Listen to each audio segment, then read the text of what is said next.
Bonjour, je suis Sylvestre René Assangifak, psychologue. Le challenge Penser l'avenir consiste à interpeller une personne, qu'elle soit célèbre ou non, ayant apporté une contribution significative dans son domaine de compétences par une question bien précise qui lui sera adressée via les réseaux sociaux. La première édition du challenge Penser l'avenir a été consacrée au docteur Maurice Nguépé et son ouvrage intitulé La toute-puissance de la conscience.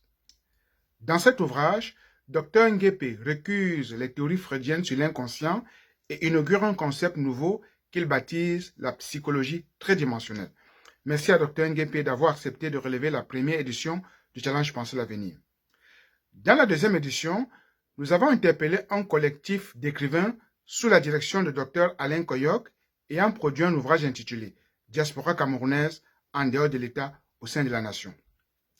Dans cette troisième édition, nous interpellons une femme que nous avons découvert un peu par hasard sur les réseaux sociaux et qui se nomme Madame Gamene, née Fouefak Judith. En effet, en fouillant la blogosphère camerounaise, je suis tombé par hasard sur une page Facebook intitulée Paix du Christ. Cette page publie régulièrement les images d'une femme qui arpente les rues de la ville de Tchang au Cameroun afin de donner des soins d'hygiène et servir à manger aux personnes atteintes de troubles mentaux graves qui ont été rejetés par leur famille. Dans une société africaine où le malade mental est encore considéré comme une personne possédée et dont on accuse parfois d'être responsable de ce qui lui arrive, j'ai été particulièrement séduit par la bravoure de cette femme qui ne craint pas les préjugés et qui brave les distorsions cognitives de ces personnes qui peuvent parfois devenir dangereuses en raison de leur maladie. Qui est Madame Gamene, née Fouefak Judith? Judith est camerounaise et vit en Italie. Cependant, c'est du côté de sa ville natale au Cameroun, notamment dans la ville de Tchang, qu'elle s'est bâtie une réputation et à travers son association pour la promotion du bien-être et dont elle essaie de venir en aide aux personnes souffrant de maladies mentales. Madame Gamene née Fouefak n'est ni médecin, ni psychiatre, ni psychologue. Pourtant, elle est très préoccupée par la santé mentale dans un pays qui forme pourtant chaque année dans ses universités des médecins, des psychiatres et des psychologues. Si les gestes posés par cette femme sont d'un humanisme à saluer grandement, il n'empêche, selon mon avis, que ces actions ressemblent à un coup d'épée dans l'eau, car ce malade ne mérite pas seulement de la nourriture et des soins d'hygiène, ce qu'il mérite le plus, c'est avant tout des soins médicaux, c'est-à-dire des traitements à l'aide d'antipsychotiques qui leur feraient retrouver leur santé et leur dignité humaine gravement entachées par la maladie. Ce traitement pourrait se faire par le biais d'une équipe mobile composée d'un médecin, d'un psychologue, d'une infirmière et surtout d'agents de sécurité qui vont administrer des soins à l'aide d'antipsychotiques injectables dans un début, puis par voie orale par la suite, lorsque la phase de crise chronique de délire sera maîtrisée. L'équipe pourrait aussi, selon leurs moyens, offrir de l'hébergement transitoire supervisé afin d'aider ces personnes malades, le plus souvent rejetées par leur famille, à retrouver un cadre de vie et plus tard se réinsérer dans la société.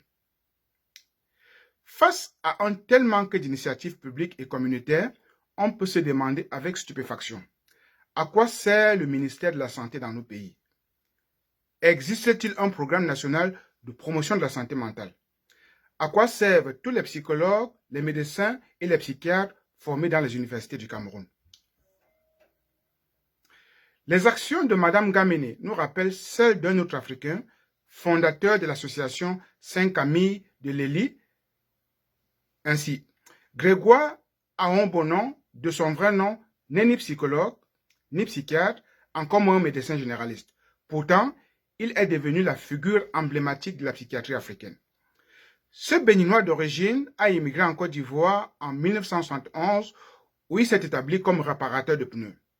Son entreprise devient vite prospère avant de décliner subitement et de connaître la faillite. Criblé de dettes, ce père de 6 enfants sombre dans une grave dépression et se retrouve habité par des idées suicidaires.